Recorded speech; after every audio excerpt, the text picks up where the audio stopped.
Do you like your army? I look forward to seeing them in action. They'll do their job well. If all Star Wars scenes were written like this, Attack of the Clones could have just won the Academy Award for Best Screenplay. Now, before you all call me crazy, today we're going to talk about this conversation between Obi-Wan Kenobi and Jango Fett in Star Wars Episode 2, Attack of the Clones, and find out why it's one of the better scenes in Star Wars, particularly the Star Wars prequels.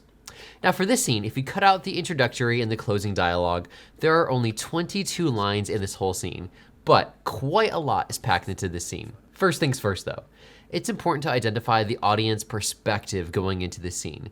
Because of a previous scene where we see Jango give fellow bounty hunter Zam Wesell the deadly Calhouns, I think I'm pronouncing that right, we know who Obi-Wan is after already. The filmmakers already gave that part away, but more on that later. But this means that the primary purpose of the scene is for Obi-Wan to discover this information for himself.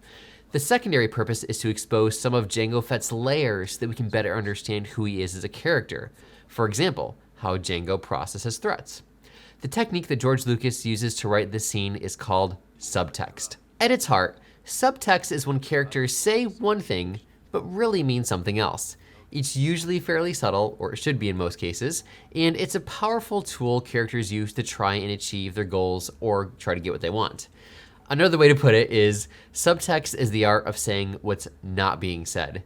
If that's confusing, think of it this way. It's what characters really mean, what they're really saying underneath what they're actually saying. They're saying one thing, asking one question if you will, but really asking something else entirely. For example, when Obi-Wan asks, Ever made your way as far into the interior as Coruscant? what he's really asking is, did you organize an assassination attempt on Senator Amidala? But of course he's not gonna ask that. That's too obvious of a question for Obi-Wan to ask. Jango Fett's answer would be, no, I wouldn't be a very good bounty hunter if I answered that question that way. So, what does Obi-Wan do instead? Well, throughout this scene, Obi-Wan constantly asks Jango questions that seem to have relatively little importance at the surface level. What Obi-Wan's really doing though is trying to catch Jango in a trap by asking these seemingly roundabout questions or making subtle declaratory statements that infer something else.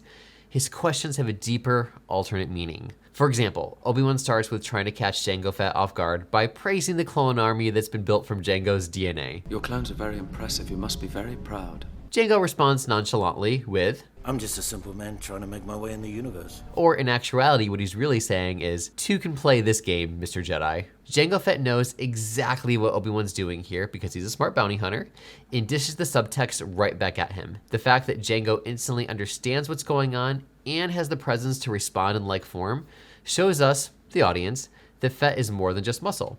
He has the brains to be the most feared bounty hunter in the galaxy. At this moment, Jango knows that Obi-Wan has gained a slight upper hand because he has a piece of information that Jango does not. Then you must know Master Cypher Diaz.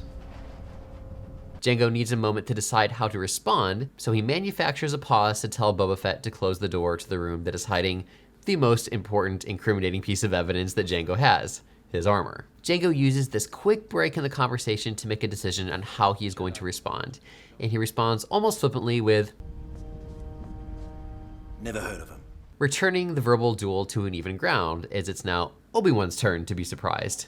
With this never heard of him line, Jango switches off the subtext and responds to Obi-Wan in like form. Since Jango truly doesn't know who Sifo Dyas is, presuming, responding with the truth that he's never heard of him is his attempt to gain the upper hand in the conversation. Notice that Obi-Wan's response is simply, Really?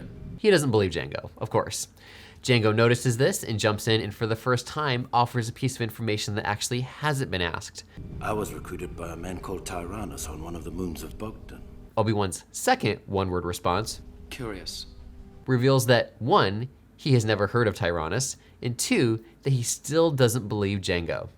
The conversation is now effectively at a stalemate. Both parties have offered surprising new information, and both are processing how to proceed. It is Jango who makes the next play though. Do you like your army? So, what is Jango really saying and doing here? He's redirecting the conversation back to where Obi-Wan started it, using subtext to bring the discussion full circle, and underneath showing Obi-Wan that he's just done answering questions about himself. Which is interesting because Obi-Wan's answer, I look forward to seeing them in action. is a very non-Jedi type of response. Jedi are supposed to love peace, not war, and Obi-Wan is kind of the epitome of the Jedi code at this point, from a certain point of view. So, Obi-Wan's response is a challenge, Both characters know that while this conversation is nearing its closure, their interactions will continue. Jango acknowledges Obi-Wan. They'll do their job well. I'll guarantee that. He acknowledges the challenge with more subtext by basically saying, yeah, these clones all came from me, so if you try to take me on, I'm better than they are. Effectively. So Obi-Wan formally closes the conversation. Thank you for your time, Jango. But Jango gets in the last little, punch. Always a pleasure to meet a Jedi. This is such a fantastic line to close the scene with because what self-respecting bounty hunter wants to meet a Jedi? None of them, of course. Always a pleasure to meet a Jedi is a line dripping with subtext. We can infer all sorts of things about potential backstory moments between Jango and Jedi, but it's the irony of the line that makes it absolutely the best line for the moment. Of course, this line is an outright lie, but the irony and subtext are what makes it hit home and gives it a slightly intentional comedic touch. This is a scene where not a lot is learned on the surface, but oh, so much conflict starts boiling underneath the surface, and we leave the scene not being able to wait for the next confrontation between these two characters. But there's one thing that could have brought the scene to the next level. That dratted Jango Fett Zam Wesell scene. This scene completely undermines the Obi-Wan scene because it reveals who the bounty hunter behind the assassination attempt is, like right from the beginning, right from the first less than 20 minutes of the movie. In the Obi-Wan scene, there's never a doubt that Jango is the bounty hunter Obi-Wan is looking for. This scene is kind of written to play like, oh, maybe that's someone else's armor in the next room, but we got a good hard look at the armor in the Zam Wesell scene. That's never, ever really legitimately a question for the audience. Which is why that Jango Zam scene should have been left in the editing room floor. If the scene had just been cut, there would have been an extra layer of tension for the audience to feel within the scene, as we would have also been trying to guess, alongside Obi-Wan, if Jango is the correct suspect or not. The quick shot of the helmet and armor on the floor would have truly added some additional suspense at that point specifically, since all we would have seen from Jango previously is a quick, faraway, distant shot of him just rocketing into the air. Definitely not enough to make a 100% judgment call on, with the exception of maybe the hardcore Star Wars fans with sharp eyes. The crazy irony though is that this Jango Zam Wesell scene wasn't even in the original script. It was added during the pickup shoots in order to give more clarity to the assassination attempt. Oh well, what can you do? It ended up in the movie, and that's that. But ultimately, there are 4 main tips for learning how to write subtext, and you can check them out in this video where we break down subtext in the James Bond film Casino Royale. Until next time, when you write your scenes, try to make them a little bit like this. I'm just a simple man trying to make my way in the universe. And a little less like this. You are in my very soul, tormenting me. And until next time, have some fun watching movies and making movies.